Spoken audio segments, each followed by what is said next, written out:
10:30 বাজে জানাজার টাইম দিছে, 10:30 জানাজা, 10:34 বাজে গেছে, 30:40 বাজে গেছে। কিছু মানুষের এই পরিমাণ অস্থিরতা। এই মিয়া, টাইম টেবিল ঠিক রাখো না, কইলা 10:30টায় জানাজা, 10টা মিনিট ওভার হয়ে গেছে, কতক্ষণ খাড় করায় রাখবা? মানে উনি ব্যস্ত, ওনার এই 10 মিনিট সময় নাই। আল্লাহর কসম বন্ধু, এই মানুষটাও এরকম ব্যস্তই ছিল। যে মানুষটার জানাজা হচ্ছে এখন, যার লাশ এখানে শোয়ানো, এই লোকটাও এমন ব্যস্তই ছিল। তার হাতেও একদিন সময় ছিল না। আজ গোটা পৃথিবী সব আগার জায়গায়, এই বেচারা শুধু নিস্তব্ধ। চোখের সামনের জলজ্জান্ত মানুষটা স্তব্ধ, আর হাত নড়ে না, পাও নড়ে না, আর চোখ নড়ে না, জিহ্বা নড়ে। এজন্য দুনিয়ার এই ব্যস্ততার ভিতর দিয়ে আমরা যদি মনে করি যে আমি শুধুই দুনিয়া, ভালো মন্দ, লাভ লোকসান, চাওয়া পাওয়া, প্রাপ্তি অপ্রাপ্তি, মনের চাহিদা পূরণ, সবকিছু শুধু দুনিয়া ভাইয়া, বাবা, তো আখিরাত কার জন্য? কবর কার জন্য? তাইলে নবীজি সাল্লাল্লাহু আলাইহি সাল্লাম কাকে তাইলে আখিরাত বুঝাইতে চাইছেন? আল্লাহর কোরআন এমন কোন সূরা নাই, কোরআন শরীফের 114টি সূরা, 114টি সূরার এমন কোন সূরা নাই, এমন কোন রুকু নাই কোরআনে যেখানে আখিরাতের কথা, পরকালের কথা আলোচনা নাই। এই পরিমাণ আল্লাহ তাআলা আখিরাত, পরকাল, পুনরুত্থান, হাসরের মাঠ, এগুলো আল্লাহ তাআলা এতবার বলছেন, অস্বীকার করার, পাশ কাটার কোন সুযোগ নেই। কোরআন শরীফে আছে সূরা মুলকের মধ্যে, জাহান্নামী যখন চিৎকার করবে, জাহান্নামের ফেরেশতারা তখন বলবে, আলাম ইয়াতিকুম নাদির, এই নাফরমান, তোমার কি কেউ কোনোদিন জাহান্নামের ভয় দেখায় নাই? ক্বালু বালা, সে বলবে, হ্যাঁ, কাদ জাআনা নাদির, আমার কাছে বহু ভয় প্রদর্শনকারী বান্দা এসেছিল। কত ইমাম, কত খতিব, কত আলেম, কত ওয়াইজ, কত বক্তা, কত পীর, কত মাশায়েখ, কত আউলিয়া, কত বুজুর্গ চোখের পানি ফেলে ফেলে বারবার আমার এই জাহান্নামের কথা বলছিল, কিন্তু ফাকাদ্দাবনা, আমি মিথ্যা মনে করেছি। ওয়াকুলনা মা নাযালাল্লাহু মিন শাই, আমি আরো বলছি এগুলো আল্লাহ বলে নাই, তোমরা মোল্লারা, মুন্সিরা তোমরা বানায়া বলো। হ্যাঁ, অনেক বেত্তমিজ লোক আছে, ও হয়তো না, হুজুররা যত কয় এত না, না আমরা জানে, আমরা আগেও একবার ফিডা খাইয়া আইছে, আমরা একবার ঘুরে আইছে হাসরের মাঠ, ওটা জানে যত কয় এত না। ও কইতে লাগলে সবাই কয়, বাড়াইয়ে কয়, মাইক ফাইলে কে না কয়।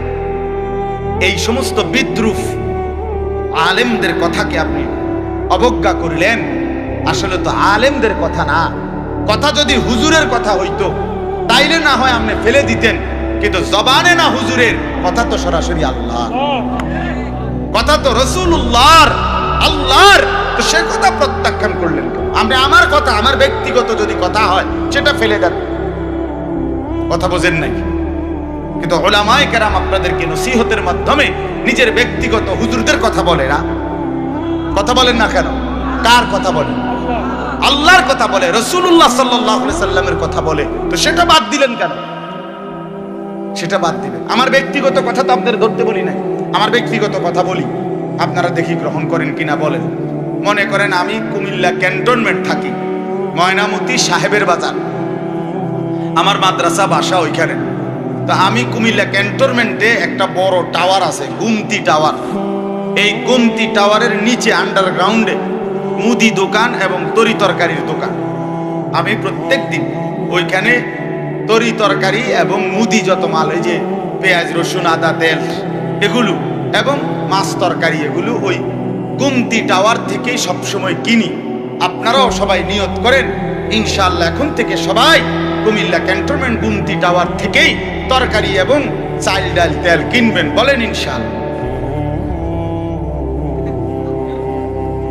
কথা বলেন না তো। তা আপনি কি বলবেন? কি কি হুজুর আপনি পাগল হইলেন? আমি কিতাম আমার আমনের ক্যান্টারম্যান আমি কিতাম যাবো? আমাকে দেশে কি মাস্টার গাড়ির অভাব পড়ছে নি? ঠিক কিনা বলেন না কেন? এইটা না আমার ব্যক্তিগত কথা, কথাটা আমার বুঝছেন নি? এইটারে তো আপনারে মানতে কই নাই। আমি তো বলি না আপনারে যে আপনি আমার লগে গিয়ে বাজার করেন। তাহলে আপনি যে বললেন হুজুর এরকম কয়, হুজুরার সব কথা ধরলে চলন যাইতো না বর্তমান জমানায়। আপনারা তো আমার একটা কথাও ধরতে বলি নাই, আপনাকে বলছি আল্লাহর কথা না ধরতে। আপনাকে তো বলেছি ভাইয়া রাসূলুল্লাহ সাল্লাল্লাহু আলাইহি ওয়াসাল্লামের কথা ধরতেন। আল্লাহর কথা ফিরায় দেয় কেমনে? নবীর কথা ফিরায় দেয় বলেন বাবা। মেহেরবানি করে এজন্য বুঝতে শিখেন, বুঝতে শিখেন। তিনটা জিনিস আমাদের মধ্যে লাজেম থাকা চাই। এক হলো তাওহীদ, দুই হলো রিসালাত, তিন হলো আখিরাত। এই তিন জিনিস ভুলে গেলে মুসলমান হয় না।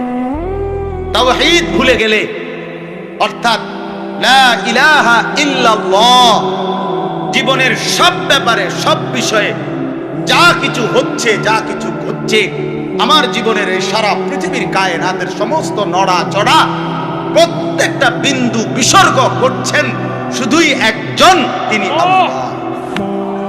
তিনি কে? লা ইলাহা ইল্লাল্লাহ, আল্লাহ ছাড়া আর কোনো ইলাহ নাই, দেনেওয়ালা আর কেউ নাই, পালনেওয়ালা আর কেউ নাই। এটা তাওহীদ। আর শাজিমের উপর থেকে সাতবক জমিনের নিচ পর্যন্ত যেটা যেমনে যেভাবে আছে সেটা একজনই পরিচালনা করছেন, তিনি আল্লাহ। এই কথা যত দিলের মধ্যে বসাইতে হবে। দুই নাম্বার রিসালাত। রিসালাত মানে হলো মুহাম্মাদুর রাসূলুল্লাহ সাল্লাল্লাহু আলাইহি সাল্লাম, এই কথা গ্রহণ করা। এই কথা আবার গ্রহণ করার কি? এই কথা গ্রহণ করা হইল মুহাম্মদ আল্লাহর রাসূল, আল্লাহ আমার জন্য উনাকে পাঠাইছেন। অতএব আমার জীবনের হাসি কান্না আনন্দ বেদনা, রাত দিন, ঘর সংসার বাজার ব্যবসা, আয় রোজগার, স্ত্রী পুত্র পরিজন, কদম কদম বিন্দু বিন্দু নিঃশ্বাস নিঃশ্বাস আমি অনুসরণ করব একজনকে, তিনি মুহাম্মাদুর রাসূলুল্লাহ সাল্লাল্লাহু আলাইহি ওয়াসাল্লাম। এটারে বলে রিসালাত। এটাকেই বলে নবী সাল্লাল্লাহু আলাইহি সাল্লামকে চেনা, এটাকেই বলে নবী সাল্লাল্লাহু আলাইহি সাল্লামকে ভালোবাসা, এটাকেই বলে নবী সাল্লাল্লাহু আলাইহি সাল্লামকে অনুসরণ করা। আমার ভাইয়া, আল্লাহর দোয়াই আপনি আপনার জায়গাতেই থাকেন, আপনি আপনার তরিকাতেই থাকেন, আপনি আপনার পীরের কাছেই থাকেন, যে যেখানে আছেন থাকেন, কোনো অসুবিধা নাই। শুধু নিজেরে ধোঁকা দিয়েন না, ধোঁকা খাইয়েনও না, কাউরে ধোঁকা দিয়েনও না। আল্লাহ রাসূল বলছে আল মুমিনু লা ইয়াখদাউ ওয়ালা ইউখদাউ। খেয়াল করে শুনেন এই কথাটা। মুমিন, নবীজি বলছে, কোন ইমানদার কাউকে ধোঁকা দেয় না। খোদার কসম নবী বলছে ইমানদার ধোঁকা খায়ও না। লা ইয়াখদাউ অর্থ সে ধোঁকা দেয় না, ওয়ালা ইউখদাউ অর্থ নিজেও ধোঁকা খায় না।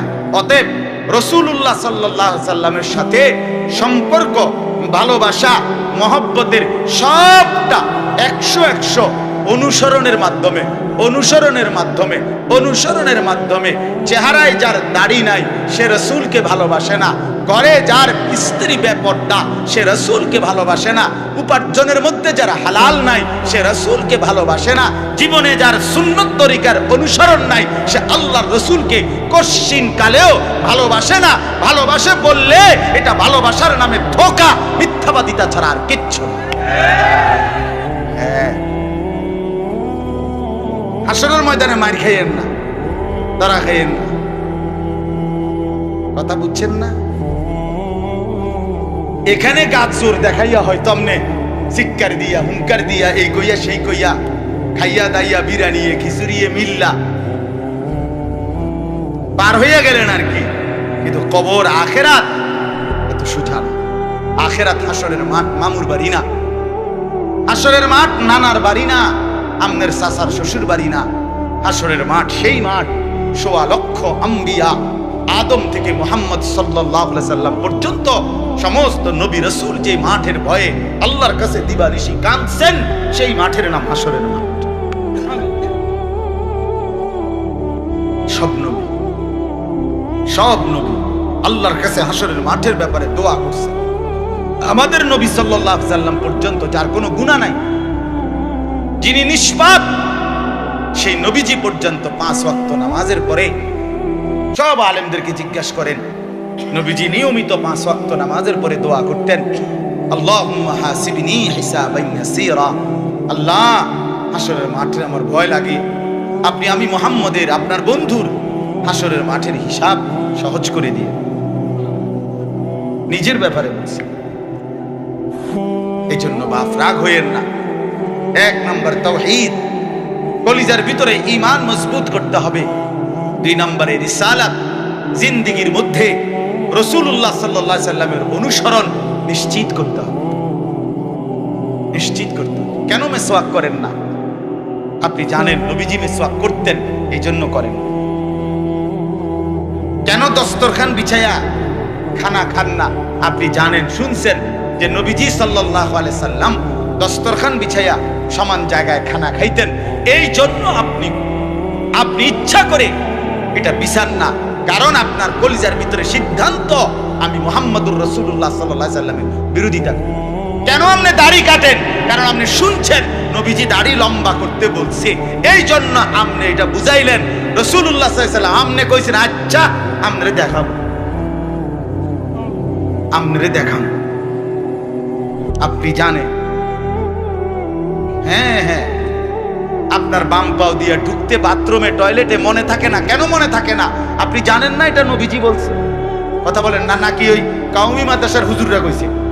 কথা বলেন না।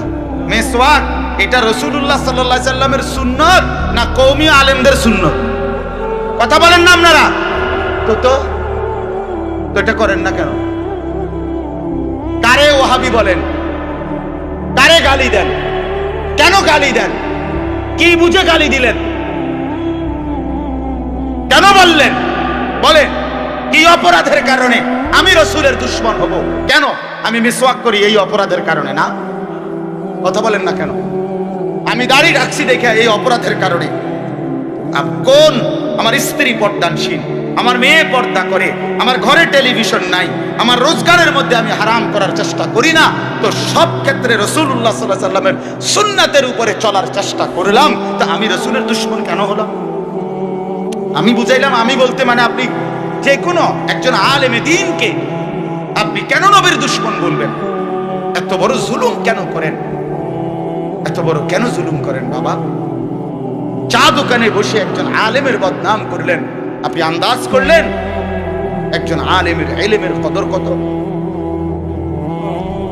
আমরা কিতাবে স্পষ্ট পড়ছি, সারা পৃথিবীর ইমানদারের সমস্ত বন্দিগি আর আল্লাহর রাস্তায় জিহাদ, এই দুইটার পার্থক্য কদ্দুর? সারা পৃথিবীর ইমানদারের সমস্ত ইবাদাত, একটি সমুদ্রের মধ্যে যদি কেউ আঙ্গুল দেয়, আঙ্গুল চুবায়, তো আঙ্গুলের অগ্রভাগে পানি লাগবে যে দূর, এতে করে সমুদ্রের ঢেউ তো বন্ধ হয়ে যাবে, ঠিক না? নৌকা চলা বন্ধ হয়ে যাবে না? সমুদ্র টের পাবে কিছু? কিতাবে স্পষ্ট আছে, একজন ইমানদারের সমস্ত মুমিনের সব ইবাদত একত্র করিলে এইটার মর্যাদা হলো আঙ্গুলের অগ্রভাগের পানি। আর আল্লাহর রাস্তার জিহাদ ফি সাবিলিল্লাহ, জীবন দেওয়া, জিহাদ করা, এটা সমুদ্রের বাকি পানি। এরপরে লিখছে যে সমস্ত ইবাদত এবং আল্লাহর রাস্তার যুদ্ধ, এইটাও এবার একসাথে করেন।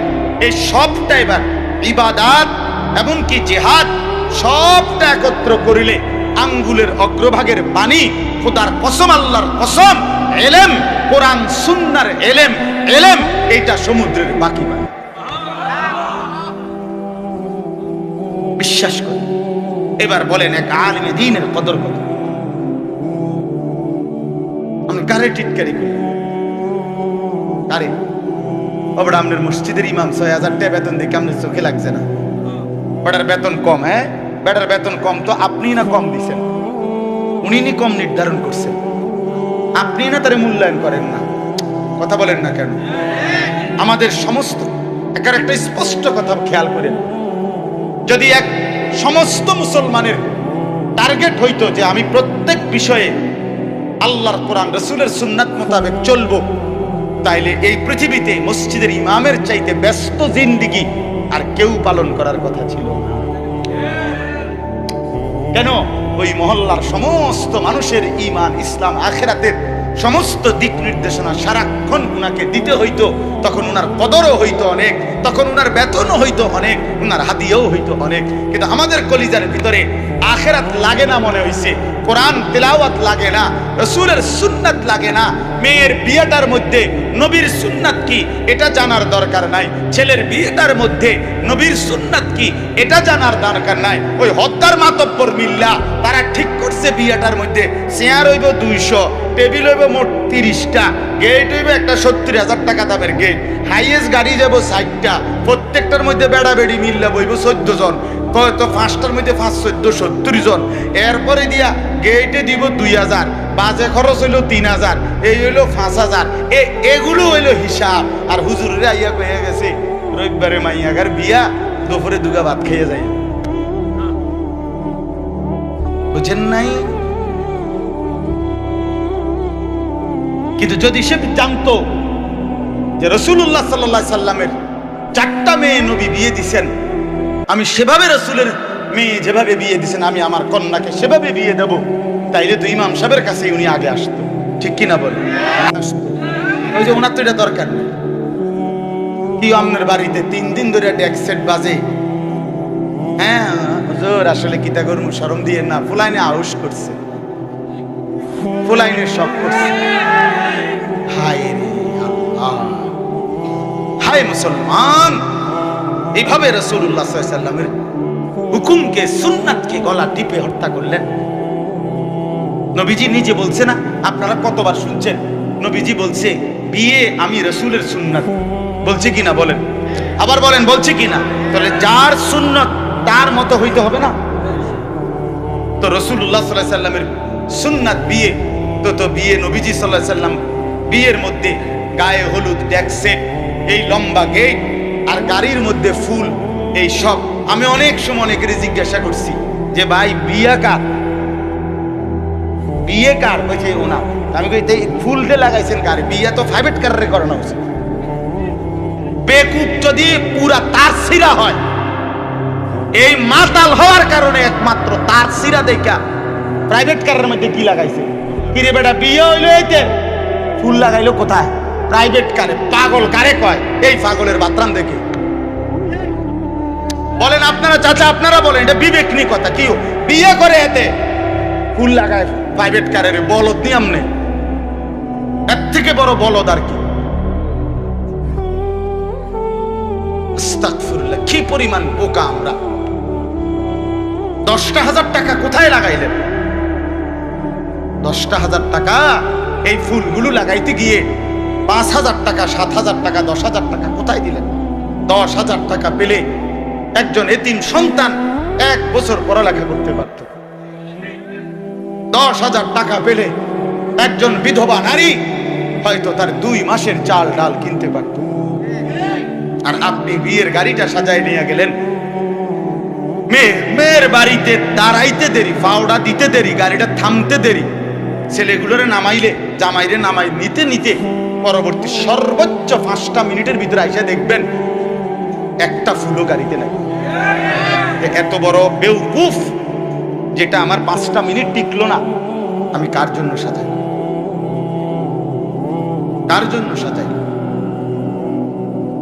এজন্য বাবা 1 নাম্বার বললাম আল্লাহর প্রতি তাওহীদ, আর 2 নাম্বার হলো পুরা জিন্দেগি রাসূলুল্লাহ সাল্লাল্লাহু আলাইহি সাল্লামকে অনুসরণ করা। 3 নাম্বার হলো আখিরাত। সবকিছুর ক্ষেত্রে ফিকির করবেন। আপনি আমি সবাই মৃত্যুর মাধ্যমে আখিরাতের দিকে যেতে হবে। কিসের দিকে? হ্যাঁ, মৃত্যু মানে শেষ না, মৃত্যু মানে সমাপ্তি না, মৃত্যু মানে শেষ না বাবা। মৃত্যু মানে আখিরাত, পরকালের জিন্দেগি, পরবর্তী অধ্যায়, নতুন অধ্যায়ের শুরু, নতুন অধ্যায়ের শুরু। এই জন্য আখিরাতকে ভুললে জীবনের কোনো অর্থ থাকে না। আখিরাতকে ভুললে মানুষ আর মানুষ থাকে না। বিশ্বাস করেন, পরকালের অনুভূতি যার নাই, কবরের অনুভূতি যার নাই, হাসরের ময়দানের বিবেক যার নাই, আল্লাহর কসম ওই ব্যক্তির জীবনের কোনো নিয়ন্ত্রণ নাই। সে যা ইচ্ছা তাই করে, জন্তু জানোয়ার যা করে।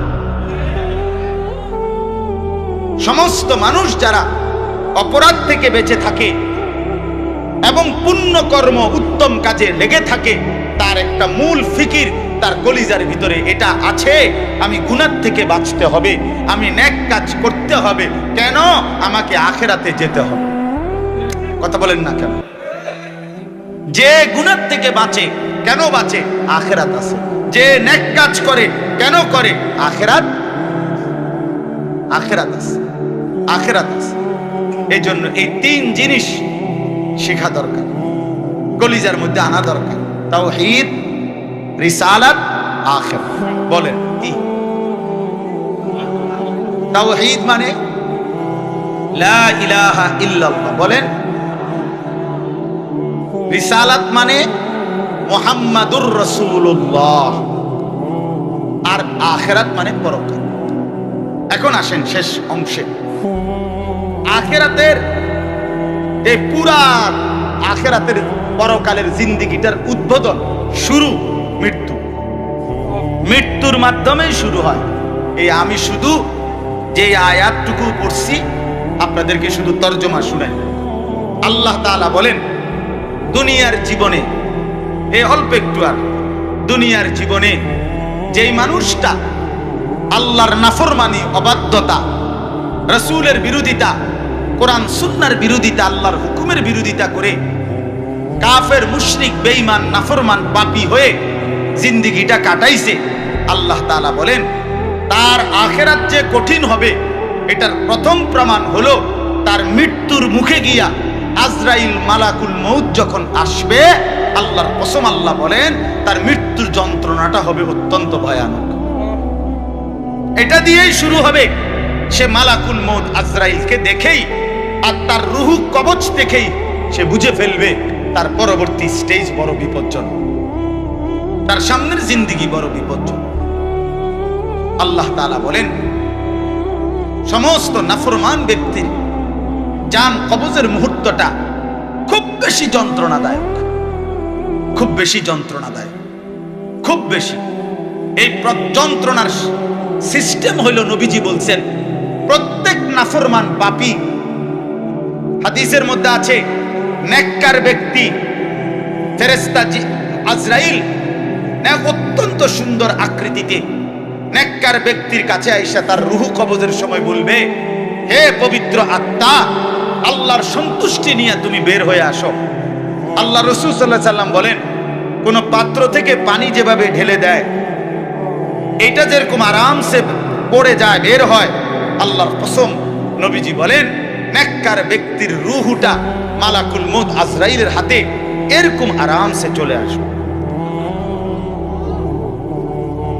আর আল্লাহর নবী সাল্লাল্লাহু আলাইহি সাল্লাম বলেন কোন নাফরমান পাপী এক নম্বরে তার মৃত্যুর সময় প্রথম হলো ফেরেশতা মালাকুল মউত আজরাইল অত্যন্ত নিকৃষ্ট, বিভৎস, কুৎসিত চেহারা নিয়ে তার সামনে দাঁড়াবে।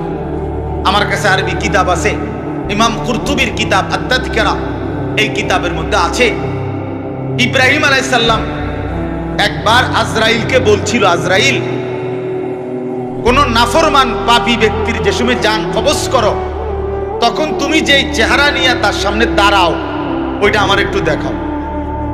কিতাবে আছে আজরাইল বলছে ইব্রাহিম আলাইহিস সালামকে যে আল্লাহর কসম আপনি সহ্য করতে পারতেন না। ইব্রাহিম আলাইহিস সালাম বলেন, না তুমি আমারে দেখাও, আমি দেখুমই। তো আজরাইল ওই আকৃতিটা ধারণ করছে। কোন পাপীর রুহু কবজের সময় উনি যেই চেহারা ধরে, অত্যন্ত নিকৃষ্ট, কুৎসিত চেহারা। তো কিতাবে স্পষ্ট আছে, ইমাম কুরতুবী বলেন ইব্রাহিম আলাইহিস সালাম চিৎকার দিয়া বেহুশ হয়ে গেছে। লম্বা সময় পরে হুঁশ আসার পরে উনি চোখের পানি ফেলে আল্লাহকে বলছে, আল্লাহ তোমার কোন নাফরমান বান্দা পরবর্তীতে কবরের আযাব, হাসরের আযাব, জাহান্নামের আযাব আর কিছুই লাগবে না, শুধু কেবল আজরাইলের এই বিভৎস চেহারার যদি একবার দেখে তার 60 বছরের নাফরমানির শাস্তির জন্য এটাই যথেষ্ট। এটাই যথেষ্ট।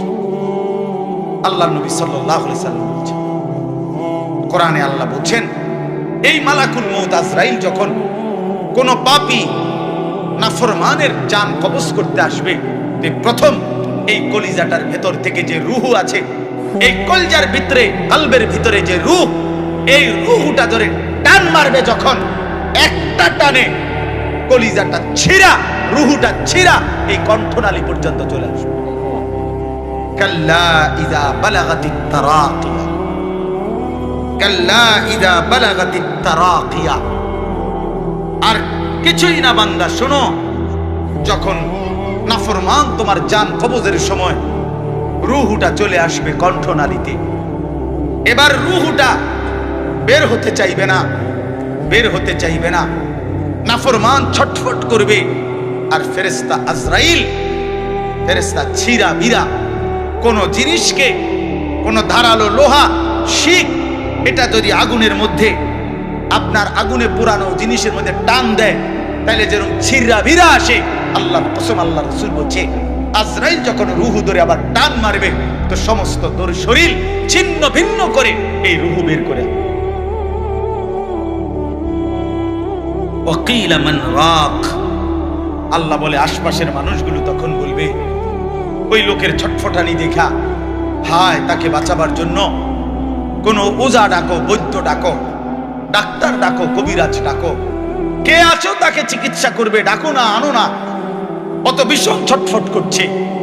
আল্লাহ বলেন, ওয়ান্না আন্নাহুল ফিরাক, কিন্তু ওই নাফরমান বুঝে ফেলবে আজ আর তাকে কেউ ফিরাইতে পারবে না, তাকে দুনিয়া থেকে বিচ্ছিন্ন হতেই হবে, তাকে চলে যেতেই হবে। বন্ধু আমার, বাপ আমার, একটা জরুরি কথা আপনারা বয়স্ক লোকেদেরকে বলি। রাসূলুল্লাহ সাল্লাল্লাহু আলাইহি সাল্লাম বলেছেন, আমার এই কথাটা খেয়াল করেন, নবীজি বলছেন, ইন্নাল্লাহা ইয়াকবালু তাওবাতাল আবদ মা লাম ইউগাররির। বান্দা যখন আজরাইলকে দেখে, তখন তার রূহে, তার শরীরের মধ্যে আরে গড়গড়া শুরু হয়, মৃত্যুর গড়গড়া শুরু হয়। আল্লাহ রাসূল বলছেন, তখন আর আল্লাহ তাআলা কারো কোনো তওবা কবুল করে, তওবা কবুল করে। ওয়ালাইসাতিত তাওবাতু লিল্লাযিনা ইয়ামালুনা আস-সাইয়্যাত হাত্তা ইযা জাআ আহাদাহুমুল মাউত ক্বালা ইন্নী তুবতুল আন। আল্লাহ বলেন, যে মৃত্যু পর্যন্ত নাফরমানি করে গেছে, যখন মৃত্যুর মুখে আজরাইল আসছে, এখন বলতেছে, আল্লাহ আমি তওবা করলাম। আল্লাহ বলেন, ওয়ালাইসাতিত তাওবা, এমন তওবা আমি আল্লাহ গ্রহণ করব না। আমরা অনেক সময় 90 বছরের বুড়া, 70 বছরের বুড়া মিয়া একদম লম্বা হইয়া, সোজা হইয়া গেছে, এবার একদম টাইনতে আছে লম্বা কইরা, এই সময়ে গিয়া 200 টাকা হাদিয়া দিয়া হুজুর আনছে, হুজুর তওবাটা ফরাইয়া দেন, আব্বারে ব্যস্তটা বুঝ কইরা দেন, ধরেন এই 200 টাকা রাখেন। কি তওবা করাবে হুজুর? হুজুর এখন ওনার কোনো ইহসাস, অনুভূতি আছে? কথা বলেন না কেন? উনি জানে কিছু কি বলতেছে, কি তওবা করাইলেন? কিসের তওবা? কিসের তওবা এটা? কিসের তওবা? গুনাহ করলেন আপনি, আপনারে ফরাম বুঝি আমি, হ্যাঁ, আপনার গুনাহ আপনি না জানেন। এই জন্য আল্লাহ কোরআনে বলছেন, ওয়াল্লাযীনা ইযা ফাআলু ফাহিশাতান আও যালামু আনফুসাহুম যাকারুল্লাহ। আল্লাহ বলে, বান্দা শোনো, জীবনভর যদি গুনাহ করো, নাফরমানি করো, জুলুম করো, নাফরমানি করো, কিন্তু আমার যেই বান্দা গুনাহ করবে অথবা নাফরমানি, অশ্লীলতা, বেহায়াপনা করে, আল্লাহ বলেন যদি সাথে সাথে আমি আল্লাহকে মনে করে, অতঃপর ফাস্তাগফারু লিযুনুবিহিম, আমি আল্লাহর কাছে নিজের গুনাহের জন্য মাফ চায়, ওয়া মান ইয়াগফিরুয যুনুবা ইল্লাল্লাহ, বুঝে শুনে দিল থেকে বলে, আল্লাহ আপনি মাফ না করলে মাফ করবে কে? ওয়ালাম ইউসিররু আলা মা ফাআলু ওয়া হুম ইয়ালামুন, আর আল্লাহকে বলে, আল্লাহ এই গুনাহ আমি ছেড়ে দিলাম, ওয়া হুম ইয়ালামুন, জেনে বুঝে এমন নাফরমানি আর করব না, মাফ করে দেন। খোদার কসম, আল্লাহ বলেন, বুঝে শুনে আমার বান্দা যদি গুনাহ ছেড়ে দিয়ে আর করবে না ওয়াদা দিয়ে আমি আল্লাহর কাছে চোখের পানি ফেলে মাফ চাই। এবার গুনাহ যদি আসমান পরিমাণও হয় আমি আল্লাহ ওয়াদা করলাম বিনিময়ে পুরা মাগফিরাত দিয়ে দেব। উলাইকা জাযাউহুম মাগফিরাতুম মির রাব্বিহিম, পুরা মাফ। তো শর্ত হইল বান্দা আর করবা না, ওয়াদা দিতে হবে, গুনাহগুলো ছেড়ে দিতে হবে। আমনের কলজার ভিতরে হইল আমনে কোনো সুদের দিয়া ছাড়তেন না, আমনে কোনো বিড়িখানা ছাড়তেন না, আমনে কোনো সাদওয়ানের টেলিভিশন সাউন্ড বন্ধ করতেন না, আমনে হুজুরের লগে যে ডোলেন আস্তাগফিরুল্লাহ রাব্বি, আমনে কীর্তন লরেন, আমনের পকেটে যে বিড়ি, আমনের লাগে যে সাদওয়ানের টেলিভিশন লইয়া বইয়া রইছে দোকানদার, আমনে লরেন কীর্তন, কি এর তওবা করেন কার কাছে? আল্লাহ বোঝে না? কথা বলে না? হ্যাঁ, আল্লাহ জানে না? এটারই নি কয় তওবা। টেলিভিশনের দিকে চাইয়া চাইয়া কর তওবা তওবা তওবা তওবা। আরে কিতে রে বাবা রে, দেশটার মধ্যে কি শুরু হইল? আপনি যেটি চাইতে আছেন এটি শুরু হয়েছে। আস্তাগফিরুল্লাহ, আস্তাগফিরুল্লাহ। এজন্য বাবা জওয়ান হন, বৃদ্ধ হন, গুনাহ ছাড়তে হবে এখন। কখন বলেন? ওই বাবা বলেন না কখন? এখন এখন এখন, আজ। গুনাহ করলেন যখন ছাড়বেন তখন।